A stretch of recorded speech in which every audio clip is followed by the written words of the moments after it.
Now that we've taken a look at some basic jQuery selectors and filters, let's get a little more advanced.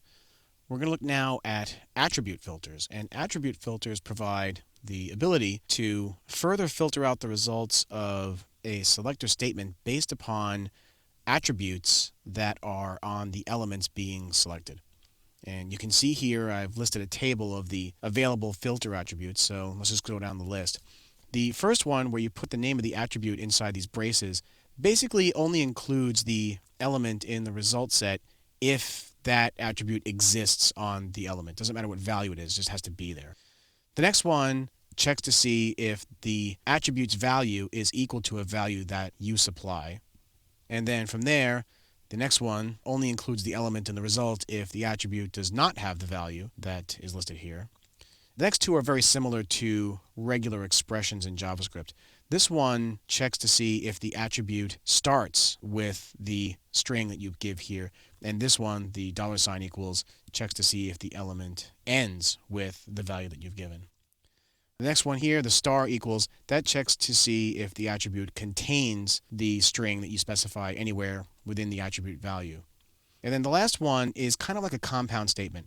It only includes elements that match all of the specified attribute filters. So you can put 1, 2, 3, as many as you want on the filter statement. One of these filter expressions will take one of these forms, and you can specify as many as you like, and then only elements that match all of those guys will be included in the result set. So let's exercise some of these. Let's go over to the code and try some out. Let's begin by just taking a quick look at the document. The document's a little bit different than the last time around. I've added a couple more attributes to this paragraph here on the end, and well, that's pretty much about the only change I've made, so that we can test out the multiple attribute selector. So, okay, let's get started. I'm going to write a jQuery selector statement, and that's going to look like this. And I'm going to say, hey, let's get all the P elements like we've done in the past.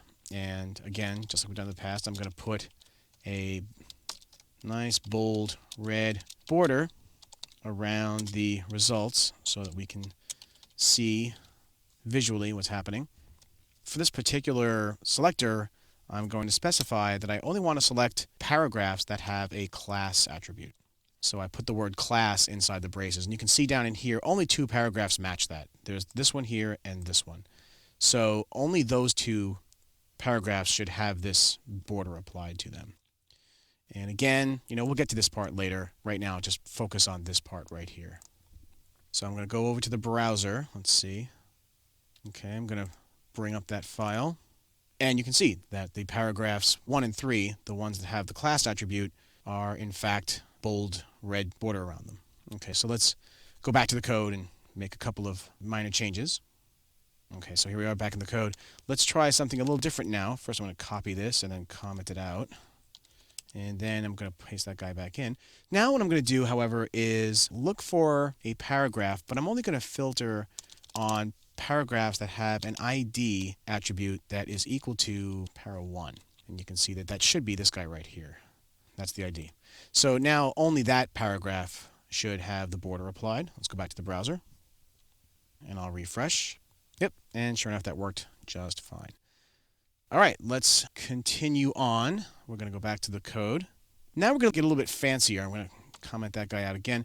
Let's try one of the attribute filters that does the start with. So now we're going to say, let's find paragraphs that have the ID attribute, but it has to start with the string para. And you'll see that there's two of those, right? There's this one here, para1, and then there's para4. So now only these two guys should be selected by this selector and filter combination and have the border applied. So let's go back to the browser.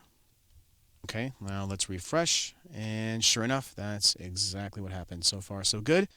Okay, let's go back to the code, and we'll try one final example. Okay, so for our final example, let's try a multiple attribute requirement.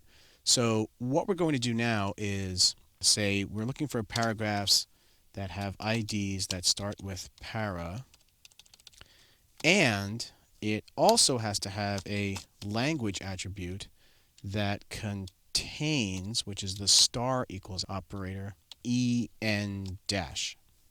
And you can look down here. You'll see that the only one that's going to match that is this guy here, because he starts with para there, and he's got a language attribute that contains English for US, but that's the string we're looking for. And okay, let's go ahead and save, and we'll go back to the browser, and only that guy should now be highlighted. So let's see. Okay, and I'll refresh. And as you can see, that worked. Let's just try breaking that expression to make sure that it in fact does not work when it shouldn't. So let's go back to the code. What I'm going to do is just change this statement to say it has to start with something like Ben. So now if it doesn't contain that, it should break, and we'll go back to the browser, and now nothing should be highlighted. Okay, we'll refresh, and sure enough, that works. So that's how attribute filters can be used to further refine selection in the document. So now we've seen how to select elements by filtering out their attribute values. So let's move on now to our next filtering group.